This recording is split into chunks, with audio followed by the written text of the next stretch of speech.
how to build a virtual business. This is, I think, one of the most exciting topics that I talk about because, as I said, the benefits that you get from it are really quite dramatic once you get your head around it.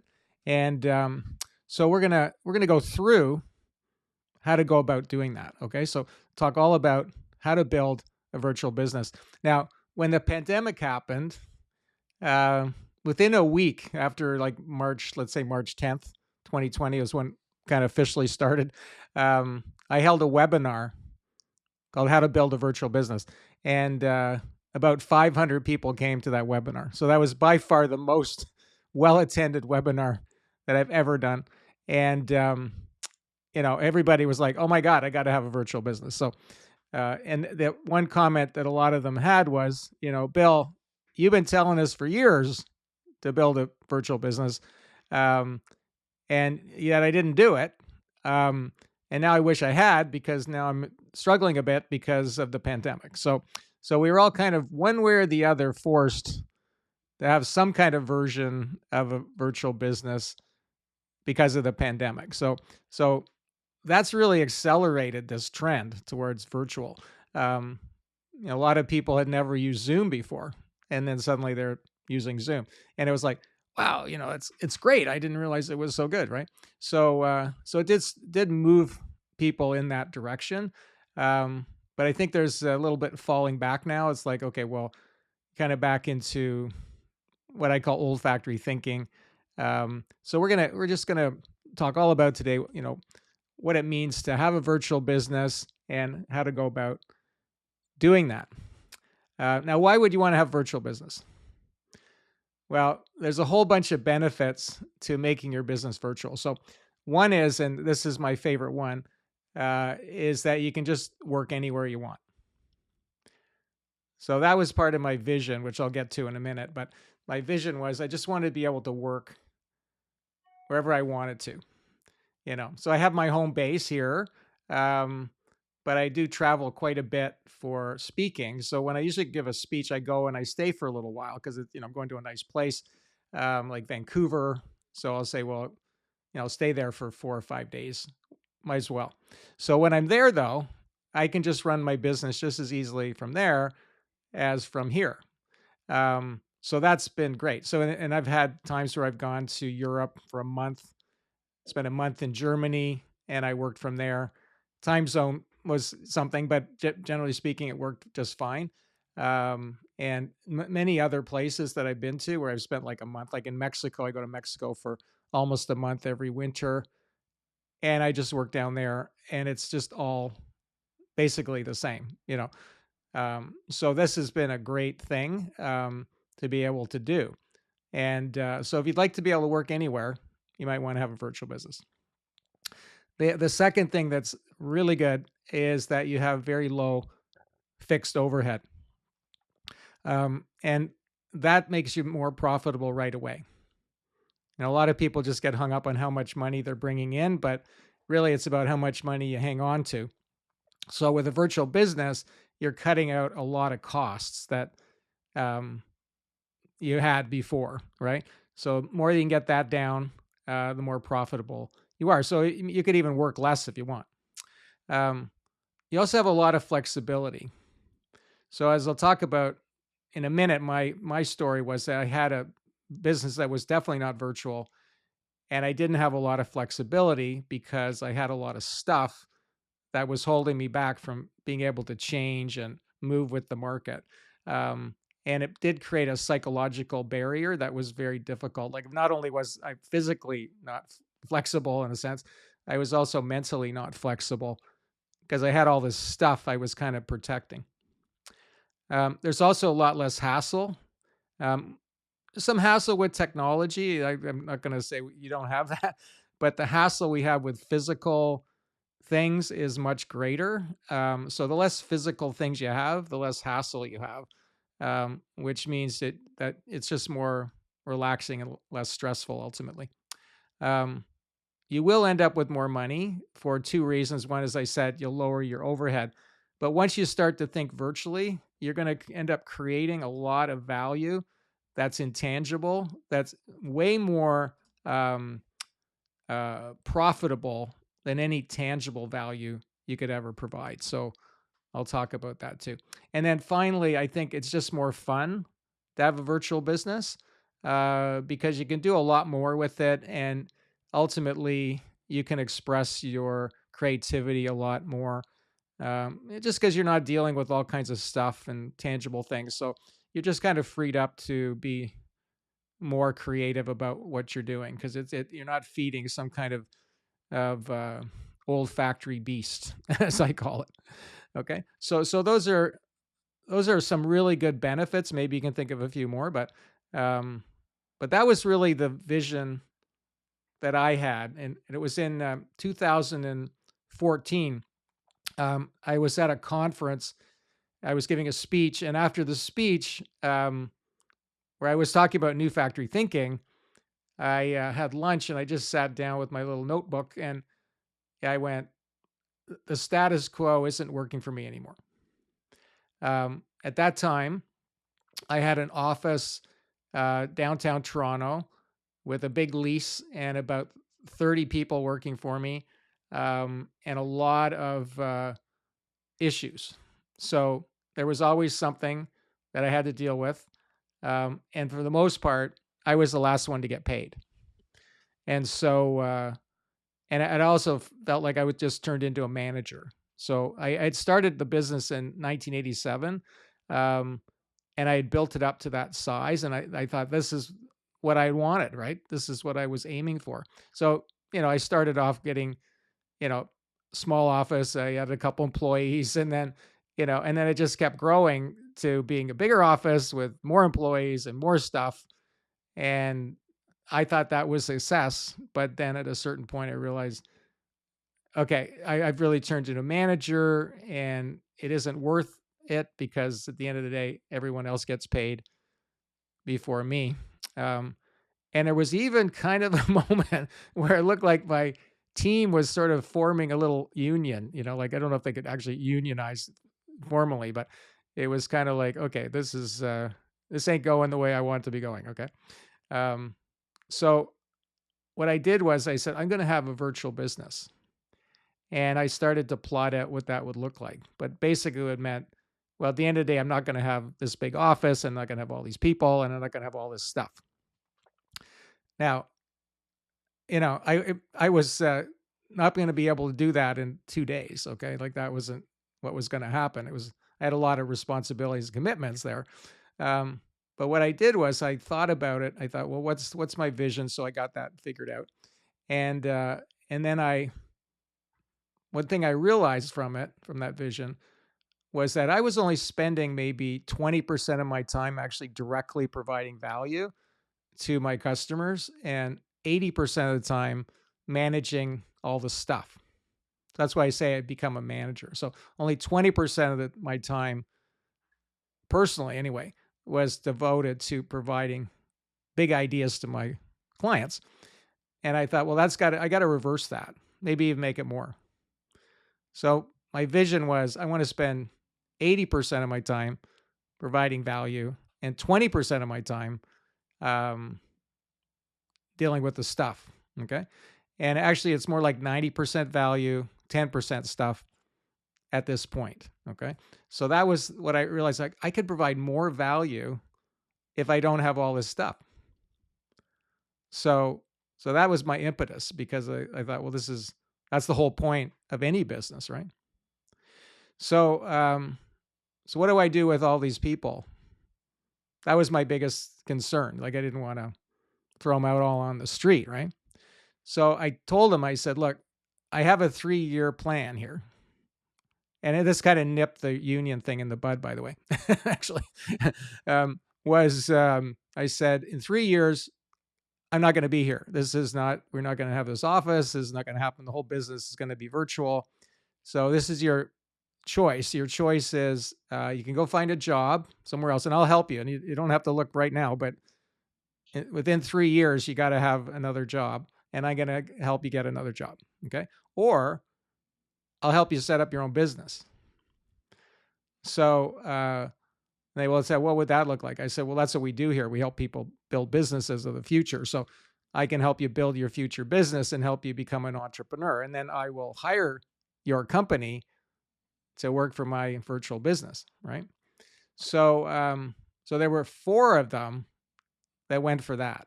Okay. Now the other ones grumbled, but it was like, I'm giving you 3 years notice. So like you'd probably leave anyway, so this is a good deal.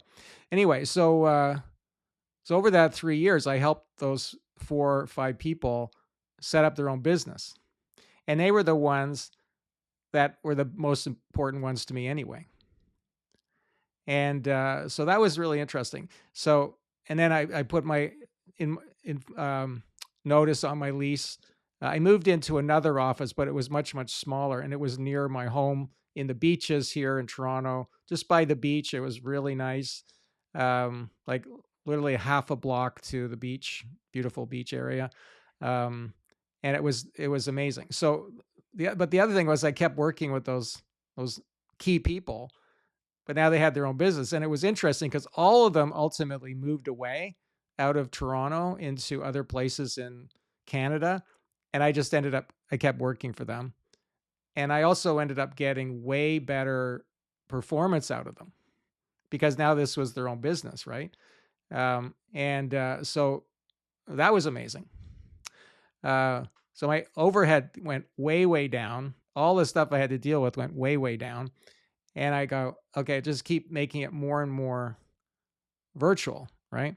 And what are the things that I can do? Now, that was when I really was glad that I had set up my big idea program, because I realized, well, big ideas, that's about as virtual as you get, like as far as virtual value. That's the biggest. What else could there be that would be more virtual than an idea, right? I'm getting paid for ideas and for strategies and for what I know, not necessarily what I do, right? For them. And so I just kept putting more and more emphasis on those aspects of the work, less on the tangible things that we used to do, and more on that. Now, the other thing, which was great, and I knew this was where it was going anyway, was all the technology and everything was all moving in this direction anyway. So we used to have a whole room full of computer servers to manage all of our data and everything, all the databases and everything. Everybody was in the office had a computer, and they were all accessing that central system in that room. And of course, who was the one that knew how to make that all work was me. So I had to be the one to keep it running.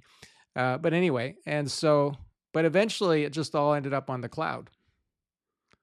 So, so that was great because now I didn't have to manage all that hardware.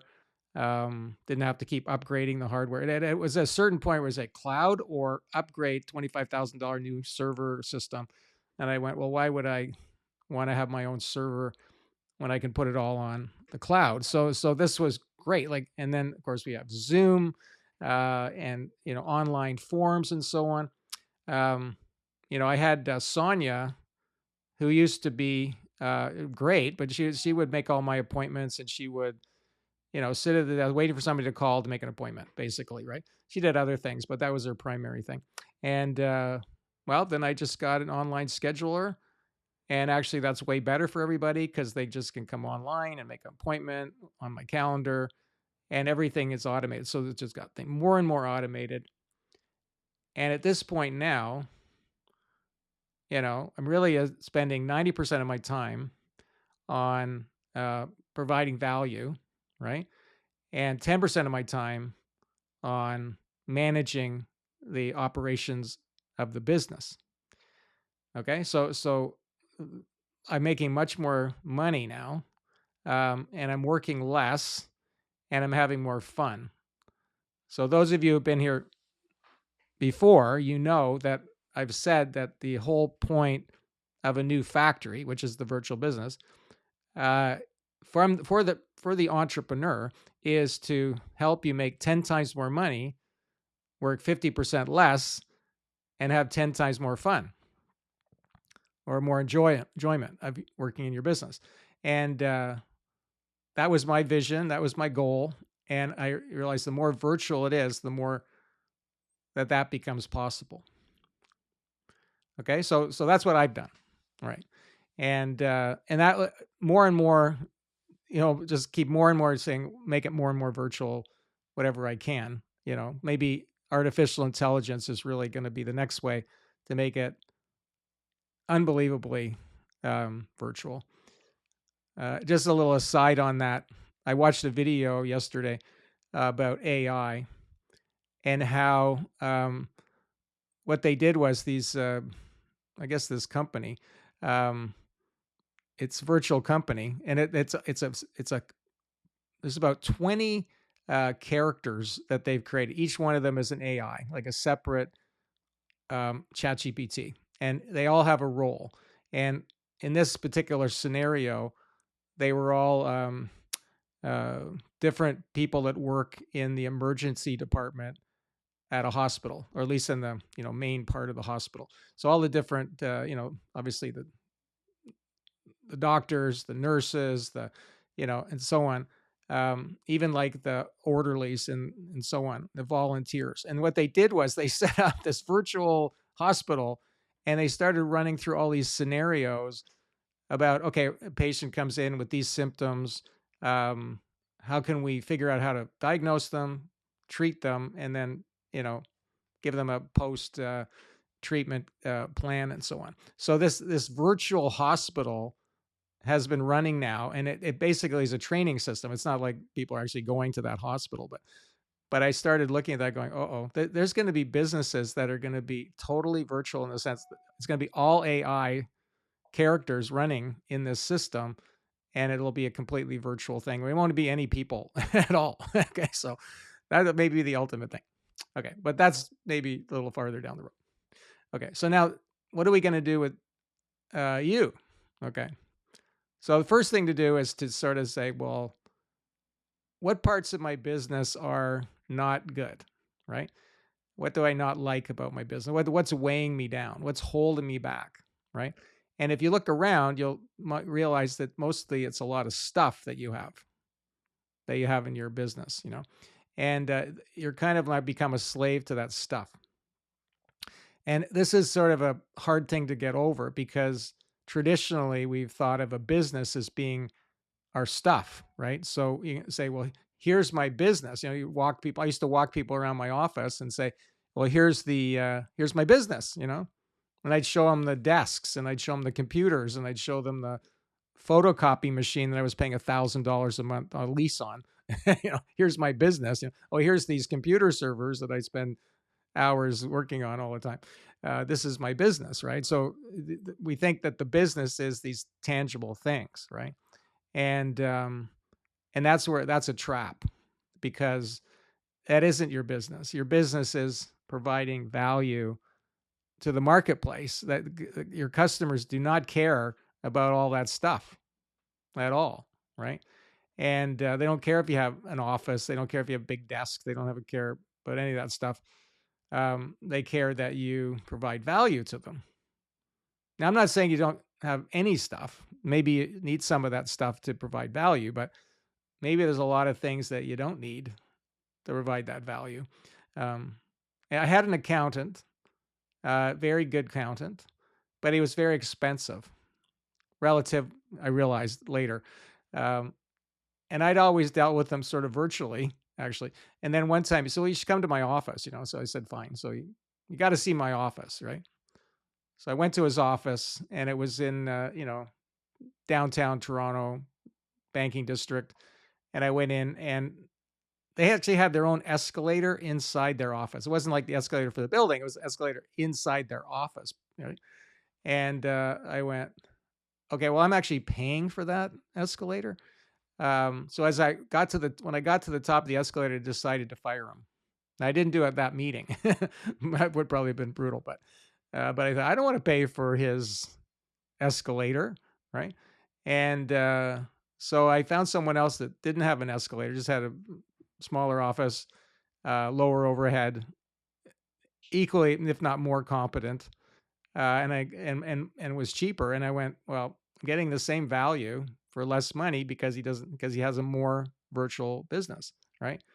Don't want to pay for the escalator. Um, so I guess that impressed some people, but not me. Anyway, so we got to think about you now and say, well, what would that look like? So what you want to do is create a vision for your virtual business. What would that look like? So imagine having, like, say if you took a scale and you weighed everything that your business comprised, all the stuff that you have, all the equipment and supplies and so on, and you weighed all that. And if you said, okay, well, I'm going to go on a diet and I'm going to get down to like a tenth of that weight. So let's say it weighs 2 tons. You want to get down to a couple 100 pounds then, right? And a few 100 pounds. So you go, well, what stuff can I get rid of? So I look around anytime and go, because things do start accumulating. This is the thing. Even if virtual business start accumulating stuff. So about every quarter, I go, okay, got to get rid of things. What am I going to get rid of, right? So I'm going to get rid of any physical things first. But then I look, well, have I got any extra software, any other things? Like, it just always sort of doing a purge, right? Just keep purging. Do I need this thing? So just try to keep as light as possible, right? Lighter than air. Get it really light. And that's, what, as I say, technology is really supporting that. Everything is getting smaller, lighter. Your iPhone has 100 things in it that you used to have in your office, right? So that's sort of the first thing. Create a vision for what that would look like, and get in touch with how great that would be, right? The next thing is say, well, what would be my virtual value that I could provide?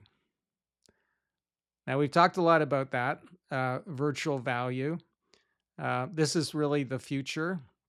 99.9% of all value that will be created in the future will be virtual. Doesn't mean we won't need steel. It doesn't mean we won't need fossil fuels. It doesn't mean we won't need plastics. It doesn't mean we won't need other physical things like, raw materials from the ground. However, the value that will be added to those things will be all virtual. So we're that's our opportunity. So the biggest things that I focus on with my clients is, one is, okay, what can you teach people? So what do you know? What do you know that is really valuable to other people? And doesn't have to be for everyone, but it's for maybe a very specific group of people, right? And actually, the more specific, the more valuable they'll find that, right? That information. So what do you know? And then you put that into action. You get paid for doing speeches, for doing webinars, for having courses, writing books. This is where you want to start. What do you know? Because it's all up in your brain. There's an infinite amount of information up there that's stuck in your brain, and you want to transfer that to other people. Okay. That's all virtual. That's all intangible. So the more you focus on that, the more valuable you're going to be to people. The second thing is coaching people. And you don't have to be like a business coach or anything. You can be in any business, but the idea of coaching is very, very valuable, intangible thing. So what are we coaching them on? Well, let's say you've explained to them your knowledge, right? You've taught them what you know. And then they go, oh, that's great stuff. Like, I love that, and then you go, okay, well, now what I can do is I can coach you on how to get that, implement those ideas, those strategies. I can coach you on that. So teaching and coaching are sort of the top things that you can do to help people. Now, the third thing, in a virtual way, and the third thing is to provide them with tools. Okay. So provide them with tools to implement those things. So I have some tools that I've created, exercise tools, software tools. And with AI, we can create all kinds of tools now, because you can create your own wizards, your own GPTs, your own agents, and so on. that you could then give people to use to implement what you've got, right? So those are kind of the three pillars. But on top of that is emotional value. Okay, whether it's help people have fun and feel, like have some joy in their life, or it makes them feel more confident, or make them feel more, um, relaxed, make them feel special. Um, what can you do to provide that kind of value, right? And this also brings us back to the idea of gourmet versus fast food. So if you start thinking about it in virtual world, you think, if I'm going to do this, I got to have my gourmet thing. What's my gourmet thing? And that's aggregating all that intangible value that I just mentioned, plus many, many other things. Another thing you do is bring people together. So you're come to this network meeting, you could create your own network, incredibly valuable to people. Why don't you create a network? Now that's intangible, right? What's a network? Can you see it? Can you hold it in your hand? No, but there's tremendous value there. That whole idea of community, right? So there's lots and lots of things that we can do to provide virtual value. So as you're making this transition, you say, I have my old factory. This is what I do. Whatever it is, it provides it's very not virtual, right? Okay. But the new factory, the future business, your big idea for that should be as virtual as possible, right? Now, another thing, as far as tools, I just thinking this, we're working towards a time where you'll be able to write any kind of software with any idea. You just come up with an idea, ask the AI, it will create that software, and now you could sell that or give that to people as part of a program or something. So more and more, you'll be able to create tremendous value using AI tools to create tools that are also virtual, right? So we're in an age now where there's just really no limit except our imaginations, really. Okay, so yeah, and I would say last thing as far as the value part, you could take a page out of my book, is that at the end of the day, we're all big idea people. So when you meet a client or a customer, and if you're really flexible about what you're doing, you'll say, okay, what's their big problem? Let's identify that together with the customer, and then go, okay, what's a big idea to solve that problem? And then you'll help them implement that big idea to achieve that goal and solve that problem. So at the end of the day, if everyone's doing that, that's all virtual value.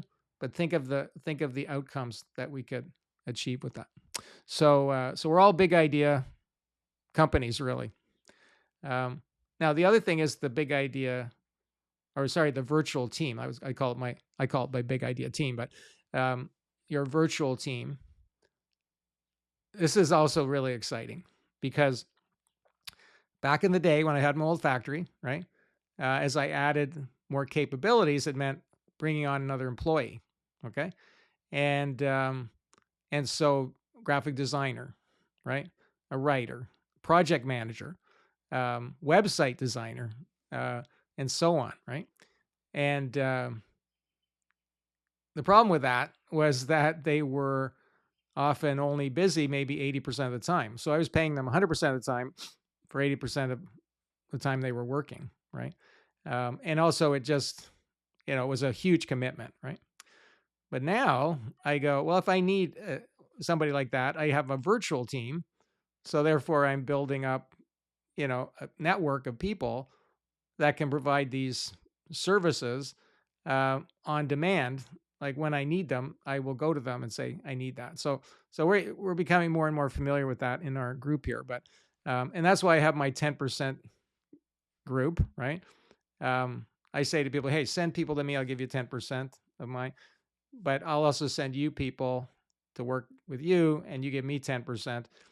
So I have like over 100 companies now that are part of my virtual business, that if my client needs something, I can go, oh, you should go talk to so-and-so. They go there, they do the work, and I get 10%. And that's pure profit. I don't have to worry about it. It might be only one time. I only needed it one time for my client, but they did it. I made money there. So why wouldn't I have 200 companies like that, right? Um, so I'll just keep adding them. So my business becomes bigger and bigger, right?